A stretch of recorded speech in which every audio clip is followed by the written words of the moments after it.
Tacoma Wednesday. I'm down here in South Texas. It's raining. It's brightening up a little bit, but it's a nasty day for the Tacoma so far. Kind of ruined the plans that I had for something I was going to try out, a new product I got a little bit later today. We'll see. Maybe it'll brighten up and the sun will come out and all that good stuff. We shall see. I'm not sure. I had a little hiccup in the live stream when I first started. So if you were on earlier, we're back live. I've switched broadcasting methods. Before we get going, I want to give a shout out. YouTube has this new thing out now. It's called a channel membership where you can join the channel. You get a few perks and things. If you want to know what they are, just click the join button. You won't automatically be joined. It tells you what it is and levels and all that stuff. But I want to give a shout out. I have two members so far, Chad Kernatz and Wee Fergie. I really appreciate it, guys. Thanks for joining up with the channel. Wee Fergie does have a channel, by the way. He talks about a Chevy Colorado he has. Used to be a Tacoma owner, and then he stepped over to the dark side. I don't know what happened to Fergie, but anyway, it looks like a nice truck to me. I don't have a big thing against the Chevy Colorados, so who knows? But anyway, check it out. It says join up at on the first page of the channel. But still, don't forget to subscribe. I mean, you can do either one. I prefer you subscribe, actually. That's key, really. So anyway, it is a nasty day outside. I was going to do an actual kind of follow-up to the remote start video. You know, when I posted that video up on the channel, I got a lot of, it's for security comments, right? It's for security. That's why it shuts off when you turn the truck on and then you open the door, right? I suppose it probably is, but let's be honest. I mean, if you broke out a window or maybe you went to work in the morning, let's say, and it was a hot day outside, you didn't want to do the air. It was one of those in-between days, right? You roll your window down, and then you forget to put it up, you get out, you lock the car, and then it cools down during the day. A front comes through or something, right? Hopefully you didn't leave your windows down to get rained all over. But you go ahead and hit that remote start. The window's open. Anybody can crawl in. What I want to find out is, can you take off? That's what I want to know. I do know that you can drive the car, the truck rather, without the remote. I did a video a long time ago, you know, what happens if you toss your keys out of the window, you know, one of those kind of things, right? And I did it. I threw the keys out of the window. I did find them. It was on a different truck. And I was able to continue driving. There was a message or something popped up on the screen about not having the key fob around or whatever, but didn't stop me from driving. So I'm curious what happens with the remote start. We'll do that later. There'll be a video. I don't know if it'll be a short or a full video or not. Depends on what I get out of it. We'll see. But what I was going to try today, you know, I did a video a little while back over on the RobMotive JL channel, and it was shining up the tires on the Jeep Wrangler because I like shiny tires, right? So I used this tire shine stuff. I think it's called Tire Foam by Armor All. And you spray it on. You spray it all around the tire. And the problem with it is it gets overspray everywhere, all over the wheels, and then they look like crap because it dries and leaves little like oily spots on there. Not much fun. So now not only did you have to wash the truck, clean the tires, spray it on, you got to clean the wheels too. I already cleaned them once when I washed the truck, right? So I don't dig it. I love the product. I love the looks of it when it's done. Yeah, but I'm not real hip on having to clean the wheels because of it. And there were some good solutions out there, you know, cutting out a cardboard thing. Actually, I think that was mine. Cutting out a cardboard cutout, putting it over the wheel, and then spraying it, and then taking that off. Not a bad idea. I do say so myself. But there's got to be something better. So I went out, I searched on the web for applications that you can use or do without using a spray, you know, and I came across this stuff. It's called, well, this is just the box actually, but it's by Armor All again. It's called Extreme Tire Shine Gel. Long-lasting, wet black shine. Shine that lasts for weeks. I'm not sponsored by Armor All, by the way, so it's just something I wanted to try. And what I like about this is you pop the top. I'm assuming it's pretty loose. That's because it has a cover on it. That's good because I've been sitting it this way the whole time I've had it. But you pop off that cover, obviously, and then it squirts out through a nozzle on the top. And what you're supposed to do, according to the directions, is put it on this applicator, and it has this groove in it.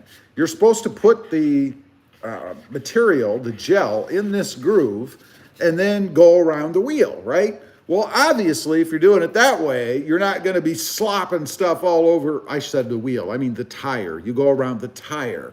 And if you do it that way, you're not going to be slopping junk all over your tires or your wheels. So I'm hoping it works. We shall see. There was some concern, I guess, on the channel when I talked about using that stuff on the tires, about it degrading the rubber on the tires, that somehow it has chemicals in it that will eat the tires. And man, I had a lot of, I wouldn't say a lot, but several comments to that effect, that it's not good for your rubber, for your tires. Yeah, I don't know. I mean, given the life of a tire, you know, at best, it's 7 years if you don't run out the number of miles for the tire, or the tire doesn't start to wear or whatever. You're supposed to change your tires every 6 or 7 years because of dry rot and stuff like that, right? So, you know, 7 years, that's not that long. And probably a lot of people who drive more frequently or more miles than I do are going to change their tires out before that anyway. So I don't really know that that's a concern. Yeah, if you put a chemical on rubber and you leave it sit for 100 years, you might have a problem.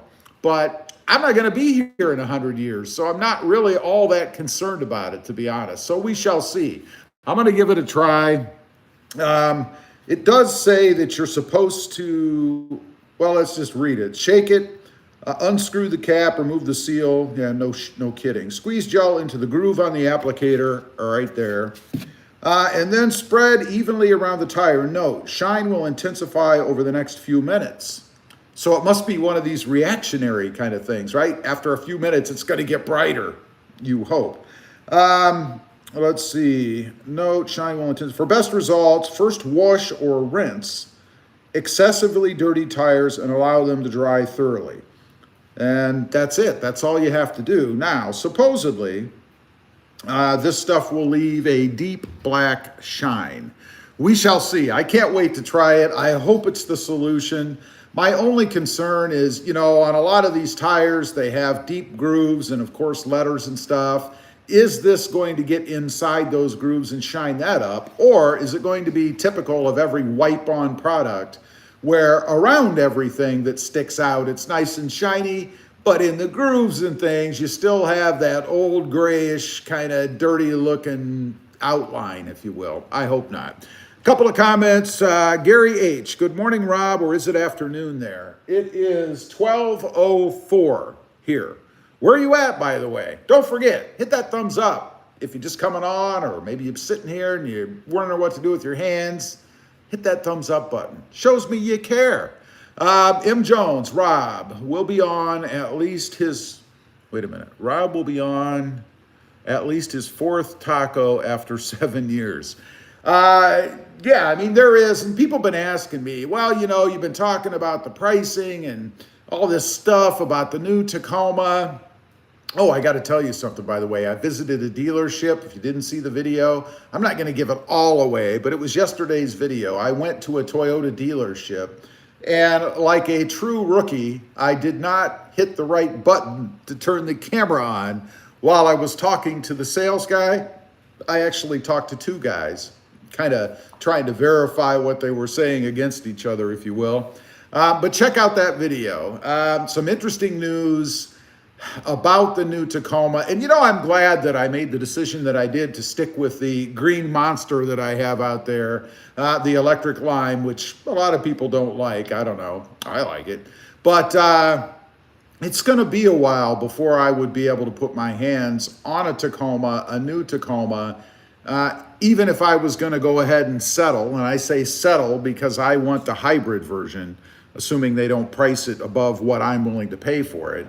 But it's going to be a while. And it's going to be even longer for the hybrid version, I think. Mr. Rug Dude. Hey, RobMotive. Greetings from Ventura, California. How's the weather in California? It's pretty nasty here today, man. Ron Hare. Rainy Chattanooga here. Yeah, you're getting, I think you're part of that same system that's hitting us. It's like almost Well, it's pretty much all the way in South Texas. It's actually coming up out of Mexico across the U.S., and I think that's what's sweeping across and giving you your weather as well. So you're getting the same rain as what we're getting here in Texas.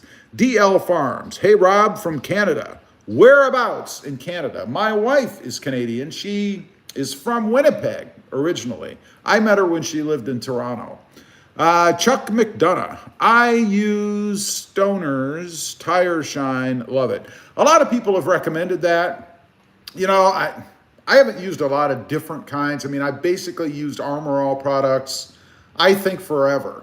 Either spraying them on like a waxing pad and then wiping it around. And that works pretty good. But it's much easier to just take that foam and go psh, and let it dry, and you're done. And the result is fantastic if it weren't for the overspray. And it's not really a ding against, you know, tire foam from Armor All. I mean, if you spray something on something, you're going to get overspray on something else. It's just the nature of the beast, right? The product itself is awesome. I mean, it leaves a nice, bright, shiny, clean looking tire. Love that. DL Farms is from New Brunswick. Gotcha. Cool. I don't know where that is. I know of it, but I got to admit, geography is not my forte. Where is that, say, in relation to Winnipeg? I know where Winnipeg is. It's like right up above North Dakota, right? Let's see. William Courtney, Bill from Las Vegas, Nevada. How you doing, Will? Thanks for stopping in. I appreciate that. Don't forget, click that thumbs up button, subscribe to the channel, you know, all that stuff that we always ask that you do, we being the YouTubers, right? I got something else. I mentioned the other day, I made a short video. I don't know if you saw it or not, but it was about Mother Nature washing my truck for me so I didn't have to do it. And I didn't have any soap. Somebody asked me, well, what about the soap, Rob? Aren't you going to put some soap on it? Well, no, because I didn't have any soap because, just ran into the Jeep there. So I bought some soap. I got two different kinds. I forgot that I ordered some.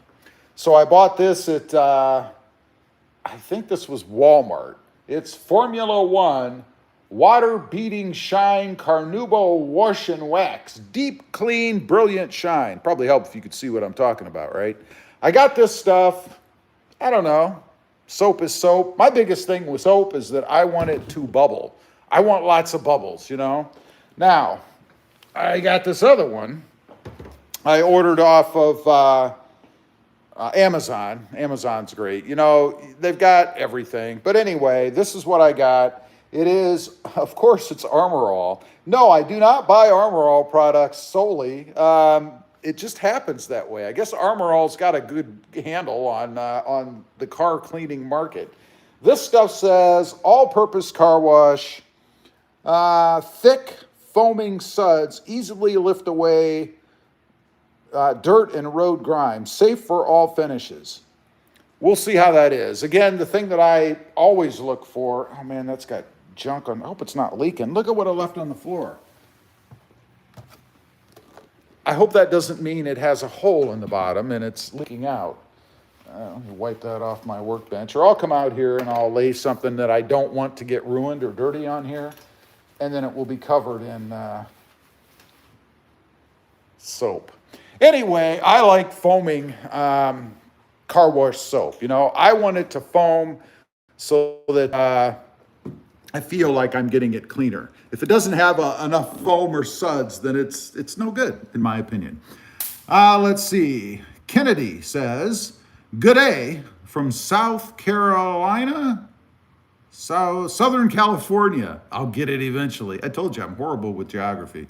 DL Farm says, we are on the East Coast. Excited to see the new Tacoma. I've had 4 Tacomas and 3 Tundras, but not feeling the new Tundras. Maybe time to go back to a Tacoma. You're going to miss the size. I recently just traded off the Tundra, and I don't miss the size myself, but you will if you drive it primarily, or if you're going from a Tacoma, because the new, all Tundras are like cavernous inside, right? I don't know. We'll see on this new Tacoma. Mr. Rug Dude, are you a fan of Meguiar's Plast X for the instrument panel? I am not a fan of anything that you put on the inside on the plastics, because I find that when you do that, you're creating a dirt magnet, you know. I've used Armor All before, and it seems like after a few days, the surface is coated with dust. And that's because you're putting this oily material on the dash, and anything floating around is going to stick to it. Now, that's not to say it's not going to happen anyway. I mean, there's a lot of dust and crap in the air, so you're going to get that anyhow. I do like the Meguiar's Carnauba wax. See, here we have something. It is not an Armor All product.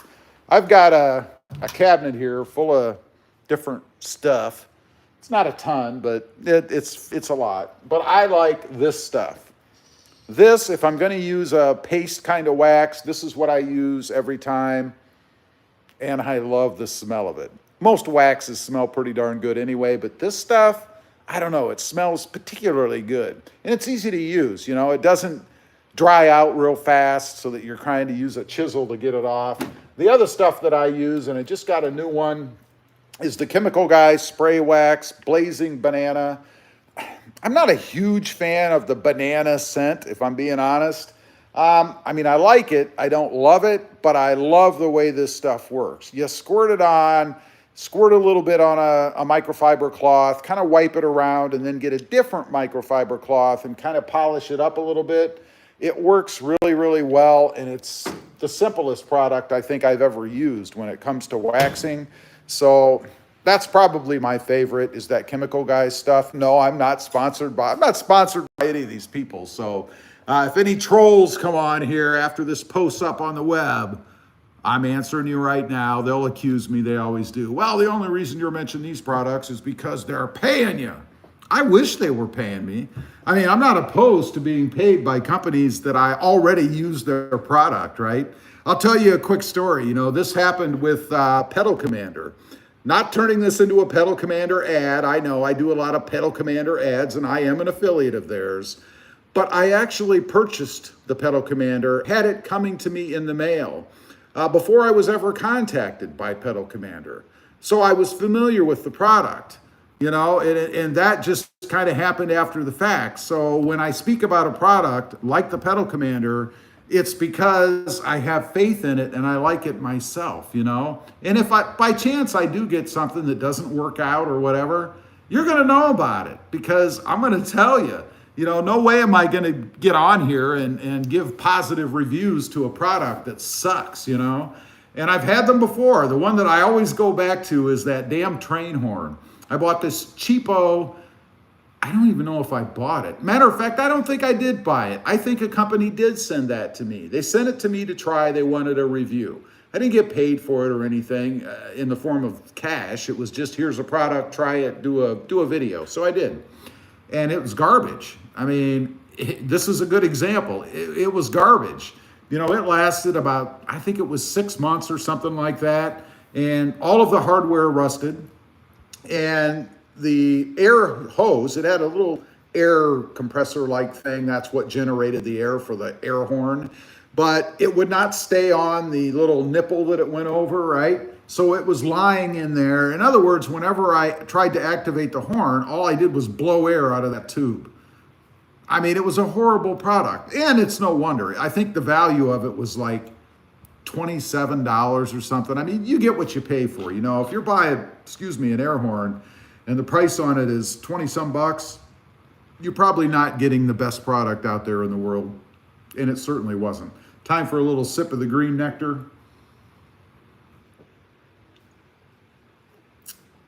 Got to admit, still love it. I don't drink it as much as I used to, but not sponsored by Mountain Dew either. But you guys can call me, email me. Email's down below. Ugh. It's so humid out here that everything is condensing. You know, the other day, it had been cold for here. I mean, it got down below freezing. And then a couple days later, it was in the 40s, and then it got really warm. I come out in the garage, and my floor is like covered in water. And it was from all of the condensation from the cold floor and now the hot, humid air that had rushed in here, right? It was a real drag. Let's check out some comments here. That was a long answer, Mr. Rug Dude, to your Plastic X or Plastex. Kennedy, first time on your live channel. Kennedy, I appreciate that. Welcome. This is pretty much how it goes. Robert Shaw, number 4. Howdy, Rob. Robert, how you doing there, buddy? Good to see you. Ronaldo Barreto. Sorry, I always give it a try. Hey, Rob from Chicago. Good to see you, Ronaldo. Mr. Rug Dude, carnauba wax for scratch removal. No, I have tried that myself, many different products. There is no product out there, at least not that you can just use a waxing pad, rub on, and get rid of scratches. It does not work. I've tried it. It's one of those BS products, you know. Maybe if you use some kind of an orbital sander or whatever they call it, you know, the machines that you use to buff things out, you know, that might work, but they don't do anything. What they try to do is fill the gap, the void that was created by the scratch with product that's usually colored. You better get colored, because if it's white and you've got a black vehicle, you're gonna have a nice profound white stripe once the wax dries, but they don't work. I've tried them before myself. The only way to fix it is to fix it. You know what I mean? Be nice if there was a shortcut to take care of stuff like that, but it never works, man. Mr. Rug Dude, I should have been more specific. I have noticeable scratches on the plastic instrument cluster. Oh, in that case, I would get some sort of a screen protector. You know, the film that you put over, like, what is it? Screen Protect. That stuff's pretty easy to apply. You can't tell it's on there. I have it in my Tacoma. I did a video, I've done more than one video on it. And it covers it and hides those scratches. Again, you're not going to get rid of them. I don't know about on plastic. I mean, I guess if the material that you're using to get rid of them has some sort of grit in it that kind of sands and polishes the gauge plastic, but that's risky business, man. My guess is you're going to end up with a foggy looking cover all scratched up from trying to use a product like that. I would get a screen protector. You know, that plastic film stuff that you put on. That will take care of it. You won't see it anymore. And man, does it look good with that stuff on, I must say. Kennedy, I have a 2020 Tacoma that I loved. However, it got T-boned on the passenger side. They say the frame is bent. What are your thoughts on replacing the frame? I think that's a lot of opportunity for nagging problems after the fact. I mean, they got to take everything off and all the mechanical or the electrical stuff and all of that, blah, blah, blah. If you have no choice and you have the capability, you have that done, and then you trade the truck in on something else, if you can. I mean, because you're probably going to have ongoing issues with it. Who knows? I mean, I don't know. I'm not a frame expert, but that would not make me feel happy. And, you know, it would be nice if when something that happens that's that severe that they have to take the route that does save them money. And it's probably a lot less than replacing a whole vehicle, you know. Robert Shaw IV. Thank you, buddy. I appreciate that. 22 bodies on here and only 15 people like it. I don't know. Brian Funk. Hey, RobMotive from Ottawa, Canada. My taco is under a foot of snow as we speak. Cheers. Oh, man. You can have that stuff. A foot of snow, you say. Well, let me give you something to look forward to. After the winter's over, even though it's raining out here, we've got the palm trees a little bit damaged. You can see those brown palm fronds up there. That's actually damage from the frost, or the freeze that we had.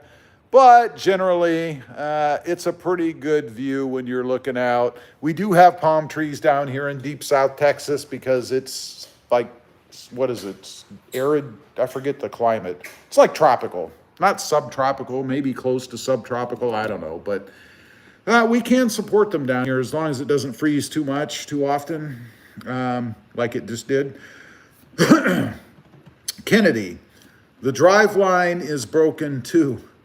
Man, you know, I am really kind of surprised. I think you contacted me about this. Or there's 2 people out there that have had the exact same thing happen to them on the channel already. And I got to say, with that kind of damage. I mean, a new frame, broken drive line, not to mention all of the metal and stuff. I mean, a T-bone, you're going to have a lot of body damage, I would think, as well. I can't imagine that it's cheaper for the insurance company to repair all this than to simply total it out. I just can't imagine, but maybe it is. I don't know.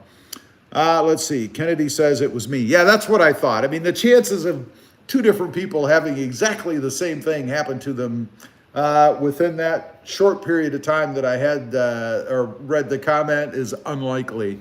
But yeah, in my opinion, it should be totaled. You know, I don't know how they determined that it's not. I mean, are you getting quotes on repair for this, or are they?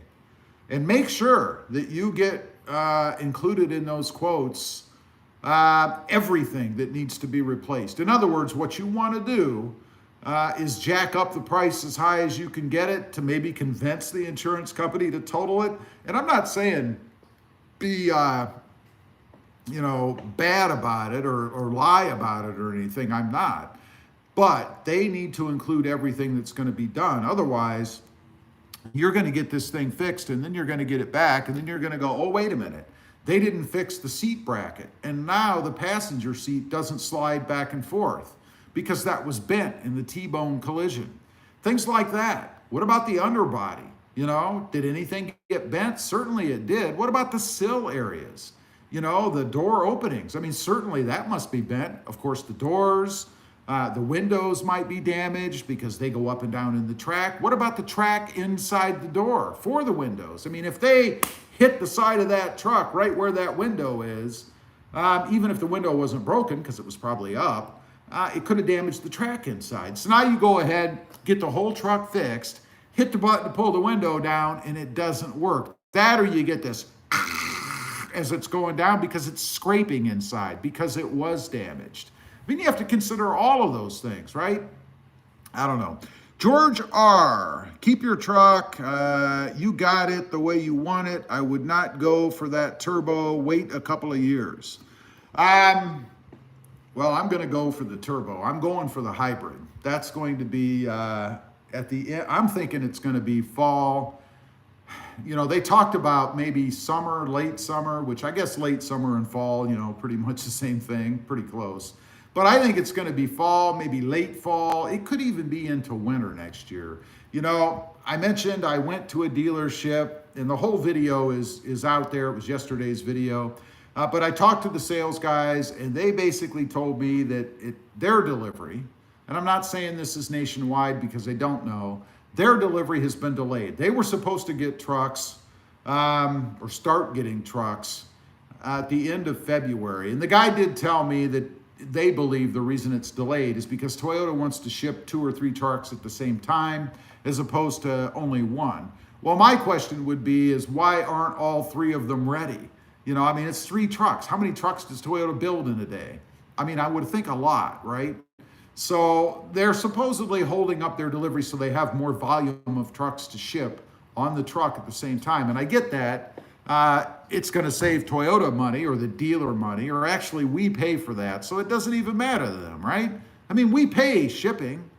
So that makes no sense to me. I don't know. It makes no sense to me. What does Toyota care? They charge us for it anyway. You know, that delivery and shipping or handling or whatever line it is on the, what is it called? On the sticker. I have a sticker here from the Jeep over there, and it's called destination charge. That's what it is. Destination charge, $1,795 on the Jeep over there. That's what I paid to get my Jeep here, I guess, so I could buy it. But it's part of the cost, you know. No company is going to give you anything.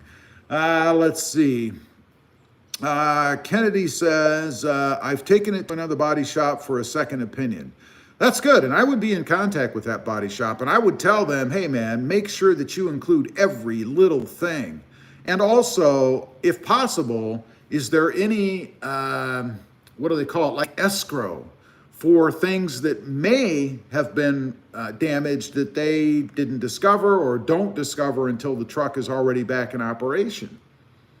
I don't know if the insurance company will bite on that one, but Ellery By says, no rain, no good food. No rain, no good food. I don't know what that means. George R. says, I heard it was something with EPA certification. I think that's one of those internet myths, you know. I think that's untrue. I have not heard that, nor have I seen it anywhere. And I asked the dealership specifically if there was something wrong. And of course, maybe they wouldn't tell me, I don't know. But he said no, not that he was aware of. You'd think they'd know if there was some big problem like that. Brian Funk, if you ever find yourself up in Ottawa, hit me up. We will go on a snowmobile trip. Might as well make the best of winter. Won't say that I am a wee bit, won't say that I'm not a wee bit jealous of Texas weather. Yeah, I used to love going snowmobiling. You know, when I was much younger, we had a snowmobile. It was a Skidoo, I believe, a Skidoo. Used to take that thing out, run it around. I even ran that around in the summer on the grass because it was so much fun. Always sucked though, because my next door neighbor, they had I think it was a Rupp. I'm not sure, but they had a bigger, more powerful snowmobile. So while I'm putzing along on my little yellow Skidoo, meow, he'd go flying by me 90 mile an hour. Of course, he ended up wrecking it. He ran into a fence line in a farmer's field. That did not end well, let me tell you. M. Jones, to me, it's on purpose. They want you to buy a larger, more expensive truck, not a Tacoma. Lots of Tundras in your video. Yeah, there must have been like 20, 30. I haven't seen that many cars, trucks, anything in a row. Reminded me of the old days when you used to be able to walk the row. But I haven't seen that in a long time. There were a ton. Same reason you see a billion F-150s on the lots, but hardly any Rangers or Mavericks. It could be. I don't know. I don't know what the dealer or the manufacturer / dealer's philosophies are, or where they make more money. Well, I take that back. I know where they make more money, and that's on the full-size truck. So obviously they want to move those trucks, and probably when they get you there to the lot, they want to try to upsell you to the full size. So it could be. I don't know. Ryanu, what's up, buddy? Ryanu says, aloha, Rob. Maholo, I forget how to pronounce that. For the great content for the 2024 Tacomas. Thank you, Ryanu. I appreciate that. Ryanu is in Hawaii. Now, you want to talk about a nice place to be? That's got to be a pretty nice place to be, I would think. I've never been, but it always looks really nice when you watch, like Magnum PI. I know, it's been a long time. Probably a lot of you don't even know what Magnum PI is. But anyway, it looks like a pretty nice place to be. George R., finish telling us the story of how your neighbor language, George. You may have noticed some of your comments have been being deleted on the channel. And it's because this is a PG-13 channel and you can disguise your words any way you want. But let's be honest, we all know what you're saying. It's not wanted here. So, got to remove that, brother. Let's see. Ellery Bice, referring to nasty Tacoma Wednesday video heading. So you've got no rain and no good food? I still don't know if I follow you. I don't know if I know exactly. I'm not dogging you. I just don't understand how that comment relates to the title, unless you're saying you have no rain and no good food. I'm not sure where food came into the discussion, but you must be kind of hungry. I don't know.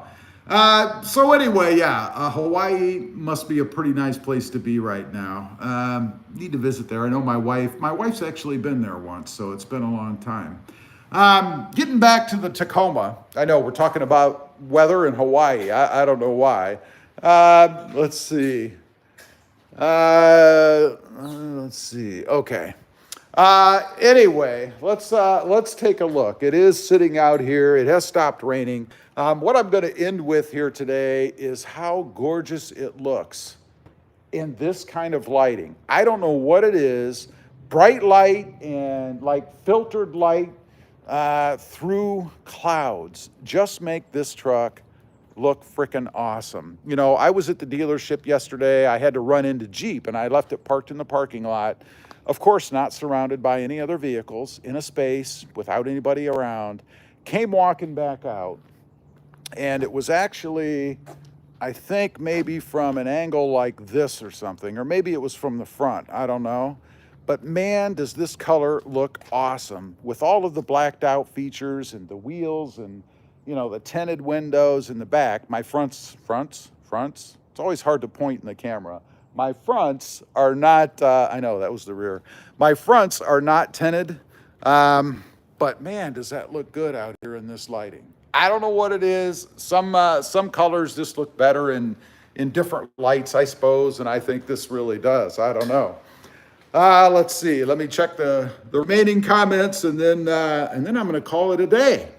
Kennedy says, you're age dating yourself with Magnum PI. I know. I did it on purpose, you know. Ellery says, LOL, eating wild caught salmon now. So I'm curious. I don't know where you're at, but I'm imagining that you're like in the streams of Colorado, and you're in the river, right? And it's spawning time for those salmon. So you're out there in your hip waders, and you're the kind of guy that doesn't need any kind of fishing pole or anything. You do it the way it was meant to be done, like the bears do it, right? You find one of those little falls where those salmon, we've all seen this, right? Where those salmon are flying over those falls. They go airborne. They're in such a hurry to get up there to find their forever fish, right? And you're standing there with your mouth open, and when one of those comes by, just like the bears do. Am I even close? I doubt it. You probably bought it at the store somewhere. Anyway, I do appreciate everybody being on here. I hope everybody has a great rest of the day. And we'll see you next time on the web. Bye.